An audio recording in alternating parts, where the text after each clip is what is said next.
N Prabhakaran telephone ലൈനിലുണ്ട്. Shri N Prabhakaran, ആദ്യം തന്നെ 24ന്റെ അഭിനന്ദനങ്ങൾ. സന്തോഷം. ഇതിനു മുൻപും അംഗീകാരങ്ങൾ ലഭിച്ചിട്ടുണ്ട്, അപ്പോൾ മറ്റൊരു അംഗീകാരം കൂടി. എങ്ങനെയാണ് പ്രതികരണം? വളരെ സന്തോഷമുണ്ട്. അവാർഡുകളെല്ലാം സാമൂഹ്യ അംഗീകാരത്തിന്റെ ഓരോരോ രൂപങ്ങളാണല്ലോ. അപ്പോ പുതിയൊരു അംഗീകാരം കൂടി കിട്ടിയതിൽ വളരെ സന്തോഷം. പ്രത്യേകിച്ച് ഈ മായാമനുഷ്യർ എന്ന നോവലിനെ കുറിച്ച് താങ്കൾക്ക് എന്താണ് പറയാനുള്ളത്? മായാമനുഷ്യർ എന്നുള്ളത് ഞാൻ 1994 തന്നെ മായാമനുഷ്യൻ എന്ന പേരിൽ ഒരു ചെറുകഥ എഴുതിയിരുന്നു. ആ ചെറുകഥ പുതിയ ഉപഭോഗാസക്തി, പുതിയൊരു ആഗോളവൽക്കരണ കാലഘട്ടത്തിൽ ഉപഭോഗാസക്തി മനുഷ്യനെ കീഴടക്കി മനുഷ്യനെ ഭ്രാന്തമായ ഒരവസ്ഥയിൽ എത്തിക്കുന്നതിന്റെ ചിത്രീകരണമാണ്, ആവിഷ്കാരമാണ് ആ ചെറുകഥയിലുള്ളത്. അതിന്റെ ഒരർത്ഥത്തിലുള്ള വിപുലനമാണ് മായാമനുഷ്യർ.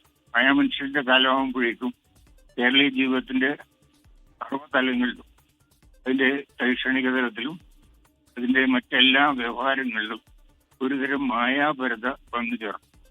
മായാപരതയുടെ ആവിഷ്കാരമാണ് ഈ നോവലിലുള്ളത്. ഇപ്പോ 20ാം നൂറ്റാണ്ടിന്റെ അല്ലെങ്കിൽ 21ാം നൂറ്റാണ്ടിന്റെ ആദ്യ ദശകങ്ങളിലെ കേരളീയ മാനസിക ജീവിതത്തിന്റെ ഒരു രേഖ എന്ന് ഈ നോവലിനെ പറ്റി പറയാം. അത്രയാണ് കുറിച്ച് പറയാനുള്ളത്. വളരെ നന്ദി. ഒരിക്കൽ കൂടി ആശംസകൾ, അഭിനന്ദനങ്ങൾ ശ്രീ എൻ പ്രഭാകരൻ.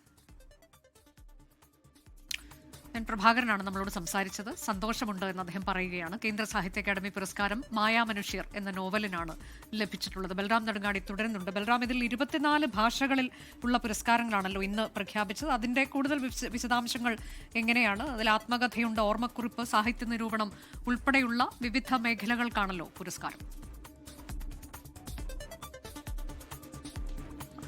അനുജ, വിവിധ മേഖലകൾക്കുള്ള 24 പുരസ്കാരങ്ങൾ, 24 ഭാഷകളിലുള്ള പുരസ്കാരങ്ങളാണ് ഇന്ന് പ്രഖ്യാപിച്ചിരിക്കുന്നത്. 8 കവിതാ സമാഹാരങ്ങൾ, 4 നോവലുകൾ, 6 ചെറുകഥകൾ, 2 ലേഖനങ്ങൾ, 1 സാഹിത്യ നിരൂപണം, 1 ആത്മകഥ, 2 ഓർമ്മക്കുറിപ്പുകൾ എന്നിവയാണ് ഇത്തവണ പുരസ്കാരത്തിനായി തിരഞ്ഞെടുത്തിരിക്കുന്നത്.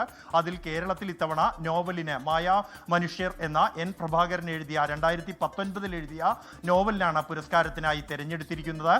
അതിൽ ഏറ്റവും ശ്രദ്ധേയം, ഇത്തവണ വിവാദങ്ങൾ ഏറെ വേട്ടയാടിയ ഒരു പ്രഖ്യാപനമായിരുന്നു കേന്ദ്ര സാഹിത്യ അക്കാദമി പ്രഖ്യാപനം നടത്തുന്നതിനായി വാർത്താസമ്മേളനം ഉൾപ്പെടെ വിളിച്ചു ചേർത്ത് വാർത്താസമ്മേളനം ആരംഭിക്കാൻ ഒരു നിമിഷം മാത്രം ബാക്കി നിൽക്കുമ്പോഴായിരുന്നു പ്രഖ്യാപനം മാറ്റിവെച്ചുകൊണ്ടുള്ള അറിയിപ്പ് വന്നത്. അത് കേന്ദ്ര സാംസ്കാരിക മന്ത്രാലയത്തിന്റെ നിർദ്ദേശത്തെ തുടർന്നായിരുന്നു പ്രഖ്യാപനം മാറ്റിവെച്ചത്.